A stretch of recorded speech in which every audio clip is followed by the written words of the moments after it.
বাঁকুড়া উত্তর বন বিভাগের টপ প্রায়োরিটি মাধ্যমিক পরীক্ষার্থীরা।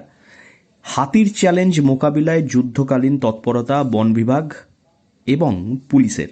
শুরু হলো মাধ্যমিক পরীক্ষা 2025। সকালে তখনও কাটেনি কুয়াশা। বাঁকুড়া উত্তর বন বিভাগের তরফ থেকে জানানো হয়েছে যে বড়জোড়া, বেলিয়াতোড়, পাঞ্চেত বন বিভাগ মিলিয়ে প্রায় 60টি হাতি রয়েছে। বাঁকুড়ার হাতিপ্রবণ জঙ্গল সংলগ্ন এলাকার গ্রামগুলির ছাত্রছাত্রীরা যাতে নির্ভয়ে পরীক্ষা দিতে পারে, সেই জন্য রাজ্য সরকারের নির্দেশে বাঁকুড়া উত্তর বন বিভাগের তরফে নেওয়া হয়েছে একাধিক পদক্ষেপ।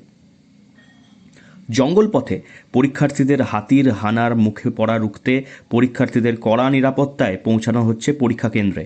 বাঁকুড়া জেলায় এই মুহূর্তে 62টি হাতি রয়েছে। দল হাতি ছাড়াও বিক্ষিপ্তভাবে রয়েছে রেসিডেন্সিয়াল হাতি।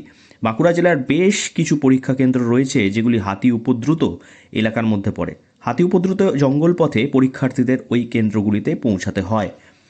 জীবনের প্রথম বড় পরীক্ষায় পরীক্ষা কেন্দ্রে পৌঁছাতে যাতে পরীক্ষার্থীদের কোনো রকম সমস্যা না হয়, তার জন্য বন দফতরের তরফে পরীক্ষার্থীদের বাড়ি থেকে তুলে কড়া নিরাপত্তায় নিয়ে যাওয়া হচ্ছে পরীক্ষা কেন্দ্রে। জঙ্গল পথগুলিতে হাতির হানা রুখতে মোতায়েন করা হয়েছে হুলাপাটি। কড়া নজরদারি চালাচ্ছেন বনকর্মীরাও। এটাই সুবিধা হয়েছে, কারণ আমাদের হাতির অনেকটাই ভয়, তো বন পেরিয়ে যেতে হবে। কারণ আমাদের সামনেই ঘর, পেছনে আমাদের বনের এরিয়া, তার জন্য সব সারা বছরটাই হাতি থাকে।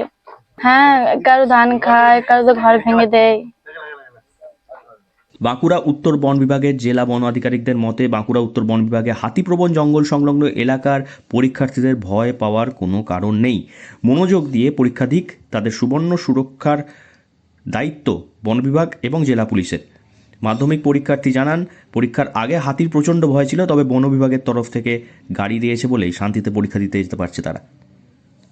বাঁকুড়া থেকে নীলাঞ্জন ব্যানার্জির রিপোর্ট, লোকাল 18 বাংলা।